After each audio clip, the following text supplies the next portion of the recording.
For your do now in this lesson today, I'd like you guys to go ahead and ponder this question that's written right up here. You can use whatever tools you already have at your disposal, but try to figure out how many rabbits there will actually be after 5 years if they're growing at a rate of 10% per year.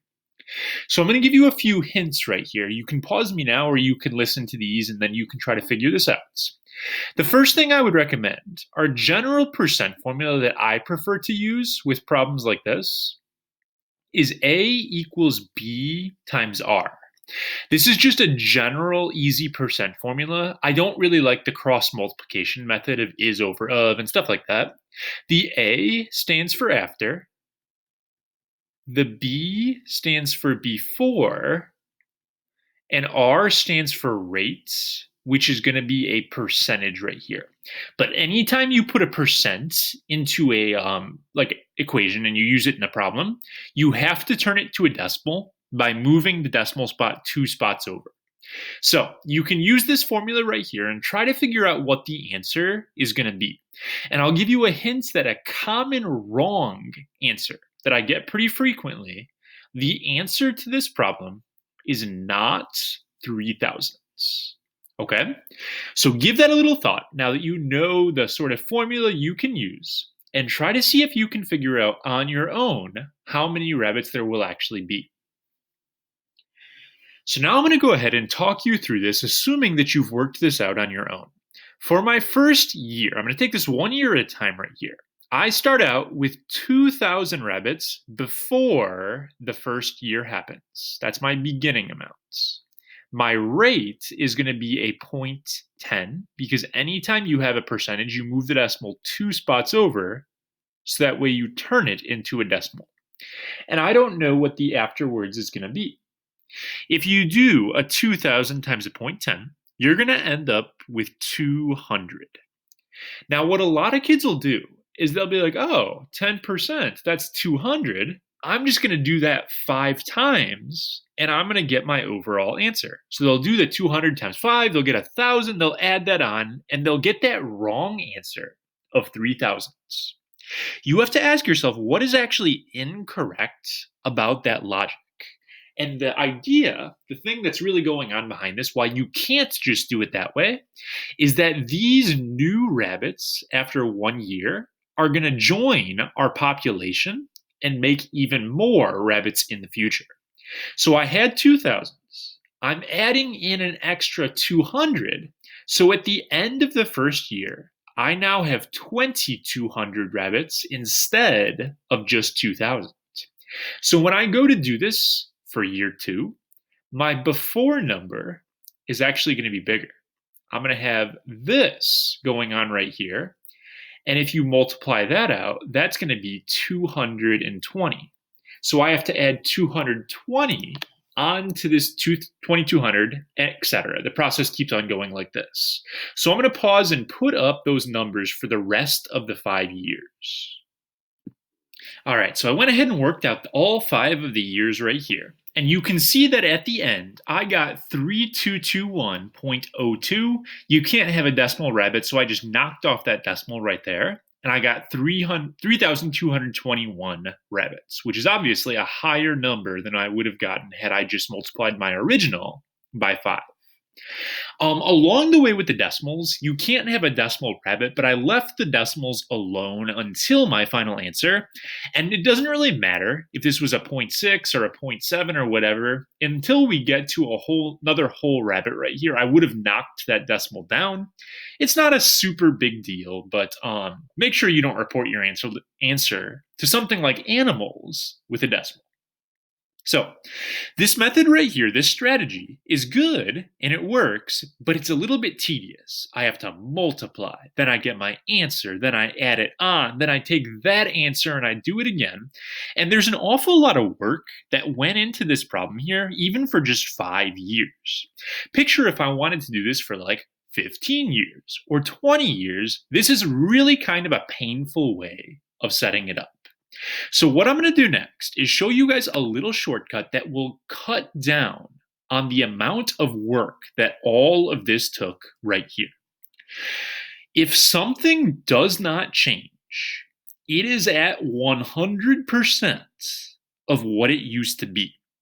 This works better in class when I can actually see you guys. But let's say I'm teaching you guys and I'm there in class and here you guys are. So this is you in my classroom. I got my students right here. And then I close my eyes. I open them again and nobody ran away. 100% of my kids are still there. But let's say I close my eyes and like another kid shows up. Well, now I have over 100% of what I used to have. So if my population of rabbits is increasing by 10%, I would have no change. That's still 100% of the rabbits are there. If I'm going up by 10%, I'm really at 110% of what I used to be. So instead of doing this two-step process right here, oh gosh, multiply by 10%, add it back on, what you can do to cut down on your work is I could have taken 2,000 times 110%, which is going to be a 1.10.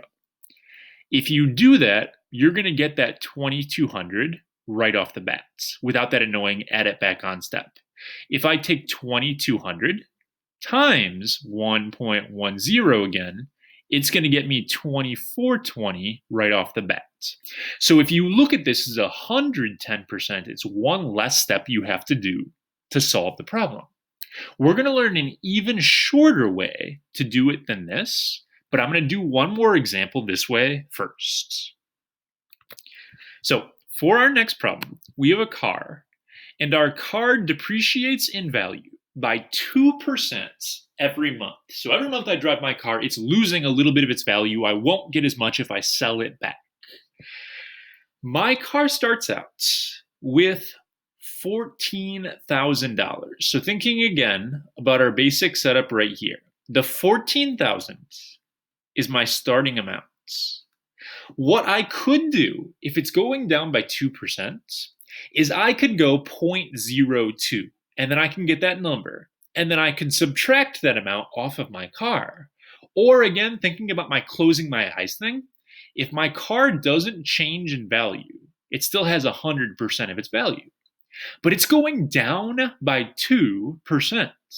That means my car is only going to have 98% of its value left every month. So to shorten my work right here, I can just multiply this guy by a 0.98. And if I do that, 14000 times 0.98, after 1 month, for example, my car is worth only $13,720. So my car lost about $280 just by me driving it around for the first month I owned it. Then I would take this number and I would do the same thing again. I would do 13,720, only 98% of it left over. If you do this time, I got 13445 and 0.6, so that's like 60 cents. In this problem, we're dealing with money, so 2 decimal spots is okay. And I would just keep going and doing this. Now, this problem asked me how much my car will be worth in 2 years. This is 2 months right here, because my percentage is in months. I would have to do this 22 more times to get my answer, and that just seems awful. So I'm going to show you guys an even shorter method. What I can do is picture my starting amounts. My car starts out right here, with this much money. After 1 month, 98%, and I would get an answer. But instead of making the answer like I did right here, what I'm going to do is just keep this and do another 0.98 to it. So that would get me to here. If I did another 0.98, well, that would get me to my 3rd month. Another 0.98, that would get me to my 4th month, etc. And you guys can probably see where I'm going with this. What I would want to do is actually multiply by 0.98 24 times because they asked me to do 2 years. And I can type this into the calculator in one shot and get my answer rather than having to sit there and do all of those steps again and again and again. When I typed that into the calculator, it looks like my car is going to be worth in 2 years about $8,600, 8620.92. If I go back up to that first problem, instead of doing all those separate steps, what I could have done is I could have set this up. I started out with 2,000s. I was going up by 10%, and I did that 5 times. If you type this into the calculator, it's going to get you that same answer that we got with all of the work we did before. So this little setup right here is actually our first exponential word problem formula. It's called the percent growth and decay formula.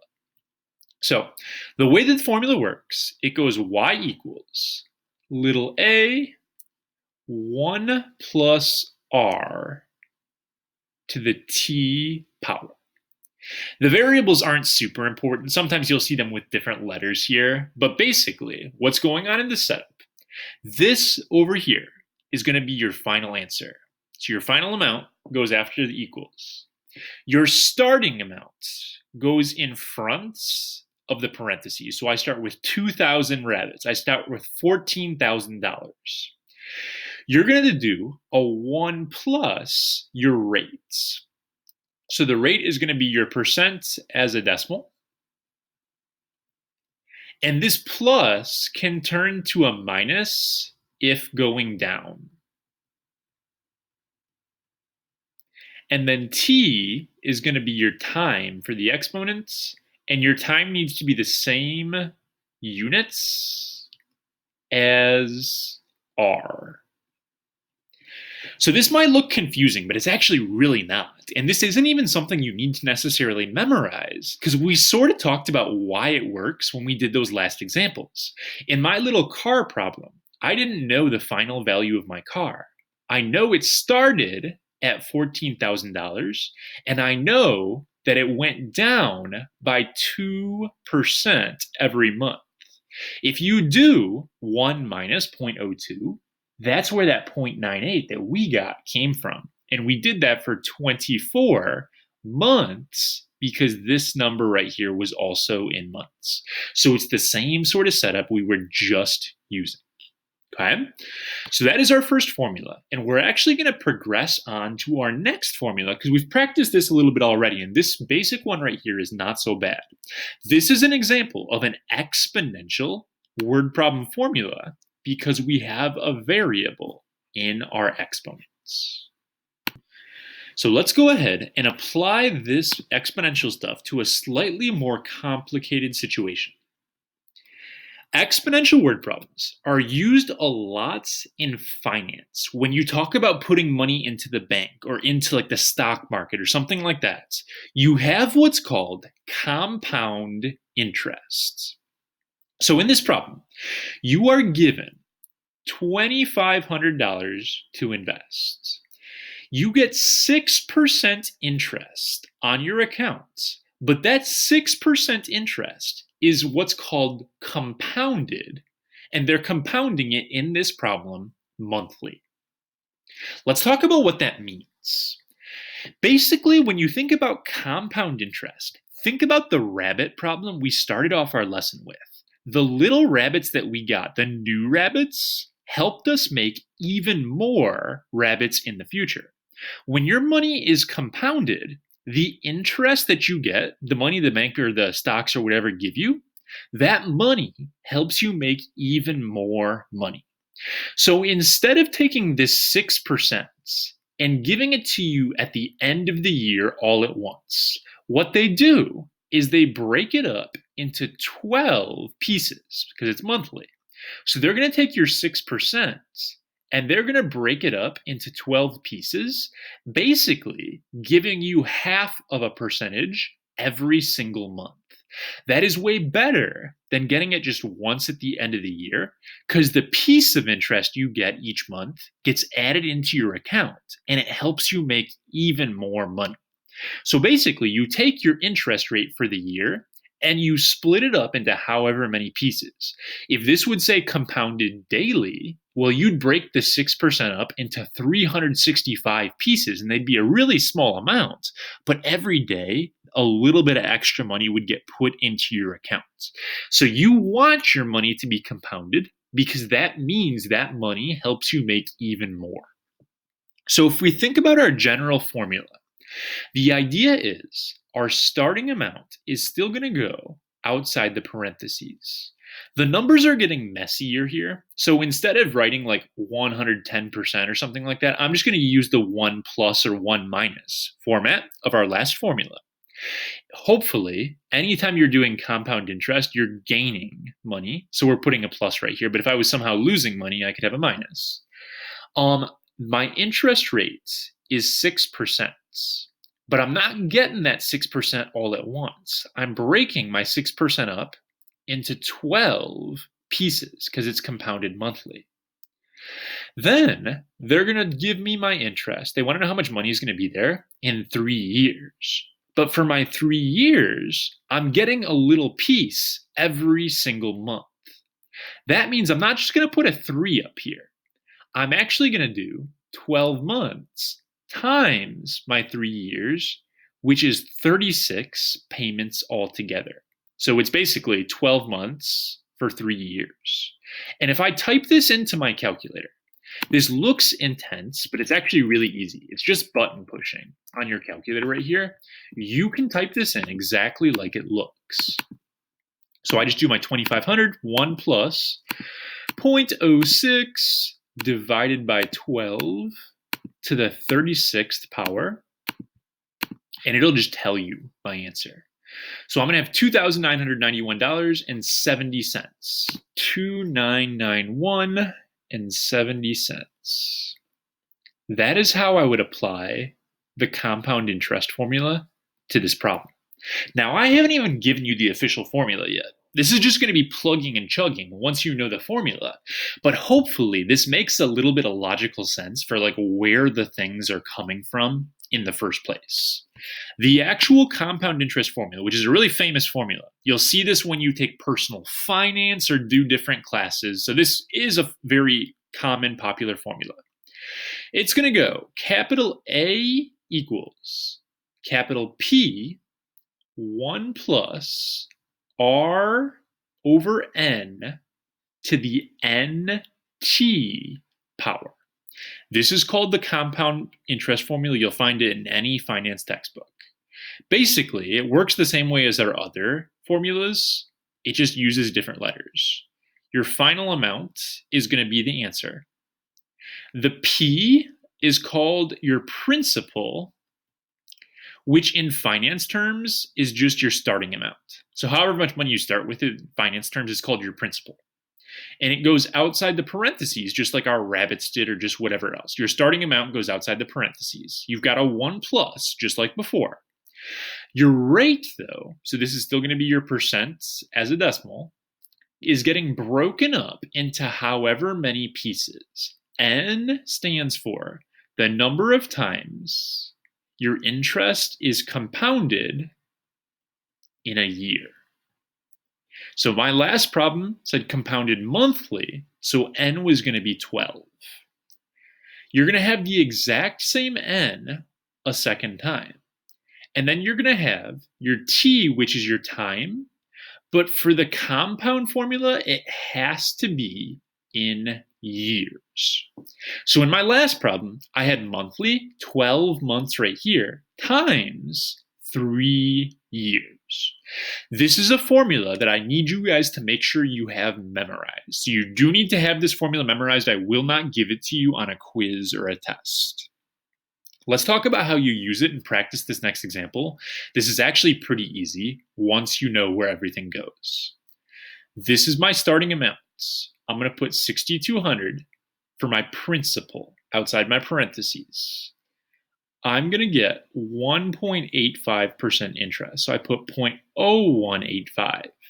But I don't get that all at once. They're compounding my money this time quarterly, which means 4 times a year, 4 quarters in a school year.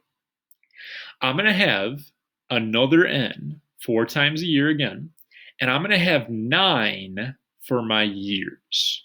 You can go ahead and multiply this and make it just a 36 straight up. It may not be a bad idea to do that when you type it in the calculator, especially if you're using a less nice calculator to get your answer.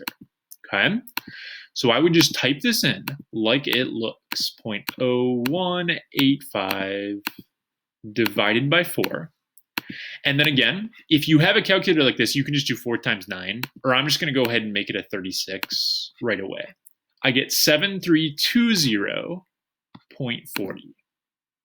So 7320.40 is my final amounts. Be careful with what they ask you for in these kinds of problems.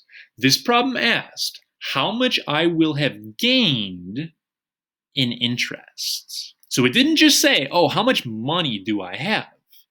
So I have to do one quick little step right here. This is my final amount, but I started with this much. Well, that means I gained this much money. So you need to make sure you just answer the question, whatever it is that they're looking for. All right. I have one more formula for you guys. We talked about how compound interest is a good thing. We want our interest to be compounded.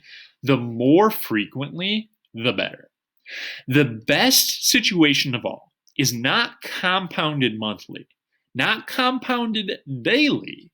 Basically, we want our interest compounded every single second, every fraction of a second. We want whatever little tiny amount of interest they're going to give us. The best scenario is called continuously compounded interest, which is like every fraction of a second they give you whatever kind of tiny interest you earned. This formula I cannot explain to you guys logically like I did with the other two. This is one you're just going to have to trust me on. The reason behind it is that this formula actually uses a little bit of limits and calculus, like math you don't know yet, to develop. So someday you'll be able to see where this formula comes from, but for now we're just going to memorize and accept it. I call this the Pert Formula because it spells out the word like pert, which isn't really a word, but it'll help you remember it right here. Some of the letters are still the same. A is still your final amounts. P is still going to be your starting amount or your principal. R is in the exponent this time, which is new, but it's still your percents. T is still going to be your time in years. The only different thing about this formula, or the new thing that we didn't talk about in the other formulas, is this lowercase e right here.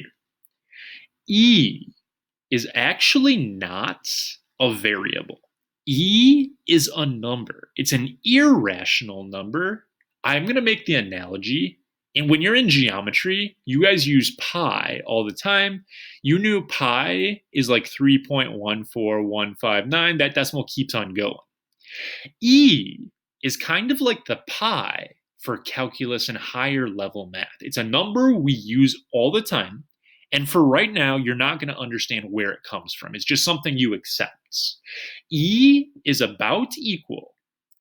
Just like you know pi is about 3.14, E is about 2.718. Okay? You should just kind of memorize this and accept it. And when you get to calculus, you'll look back and you'll probably be taught then where that number even comes from in the first place. It's a number that pops up a lot in advanced math. There is actually an E button on your calculator, just like there's a pi button on your calculator. On these guys, if you hit second, divide by, you get that lowercase e. And if you hit enter, you can see it's about 2.718. The decimal keeps on going forever, just like pi does. So anyway, Long story short, you don't need to understand what E means. It's just a button on the calculator you use, and you only use it when your interest is compounded continuously. Using this formula is really simple once you understand what everything is. I'm going to take $4,000 right here. That's my starting amount. I'm compounding it continuously. That signals to me, oh, it's PERT time. So I write down E, which is just part of my formula. My interest rate is 0.024. R is usually not in the exponent. That's unique to this formula here. And then I'm going to have 8 years. And all I do is I type that in the calculator. So it's really just button pushing once you plug everything in. So I would do my 4,000. I would do E to the 0.024 times 8, making sure that is all up in the exponent here. And it'll just tell me my final answer. So I got 4846.68. 4846 point, I think I said 68. I forget if that was the right decimal there. So that's how much money will be in my accounts. Okay? So not so bad to use once you figure out what's going on. Let's look at this next example here. This one is a little bit trickier. You have a continuously compounded account. Okay, PERT time. As soon as you see continuously, that's the only time you will use this formula. The interest rate is 0.0405. How long will it take for your initial investments to double? At first glance, it seems like they just didn't give you enough information. They told you R, but they didn't give you a time. They didn't give you a starting amount, and they didn't give you a final amount either. This seems weird, but when they tell you that your money is going to double or something like that, or triple or whatever the situation may be, you're actually allowed to make up your own starting amounts and your own finishing amounts. Let's say I start at $100. I just made that up. But if I start at $100, I'm going to finish at $200. I just double whatever I made up right here. If it's a triple, I'd put $300. My job is to solve this formula for T. Solving an exponential is something we don't know how to do yet. So we're going to start this, but we're going to end up having to guess and check with our calculators. My first step, I can at least clear this 100 out. It's being multiplied. So I will actually divide by a 100. That will cancel it out from this side. When I do that, this side is just going to say 2. Now earlier I said, oh yeah, just make up a number, whatever, you can just do that. The reason you're allowed to make up a number here, it doesn't actually matter what you put here and here. When you divide it, since this number is double as much, you will always get a 2 right here. So you're allowed to make up numbers because when you divide them, it works out the same anyway. Now we don't know how to solve any sort of exponential for real yet. That's still to come. But what we're going to do for right now is basically guess and check. I am just going to try different exponents in this problem. So I'm going to go e to the 0.0405, and I'm just going to make up a number for t and hope I get a 2. So let's say I do 10 years. That wasn't big enough yet. I got only 1.49. I was supposed to get a 2. So I'm just going to try something else. If I try 15 years, well, that's 1.83. That's still not enough. If I try 20 years, I'm basically just playing around with it. 20 was too high right there, so now I know I need to go lower. If I try 17, 17 is pretty close. And if I try 18, I'm probably going to be a little bit too high. So I got 2.07. I could sit here and play around with the decimals and be like 17.1, 17.2, and so on. But what I'm okay with you doing on these problems when you play around with it is just say what 2 years it's between. It's going to be between 17 and 18 years when my money doubles. Alternatively, I didn't have to do this divide by 100 step. You could have played around with this step right here, tried different exponents, and tried to get out a 200. All right, this has been a pretty long lesson comparatively, but I have one last little thing, and it's more of an interesting, like, I don't know, the more you know sort of thing, rather than a hard question. We're going to quickly do a plug and chug here. So pause me and try to get an answer to this first problem. Okay, it's just using perts. So I'm going to have $650 here. It's continuously compounded. I'm going to have 0.0325, and I'm going to check back in 10 years. So when I do that, $650 continuously compounded at 3.25%, I'm going to end up with $899.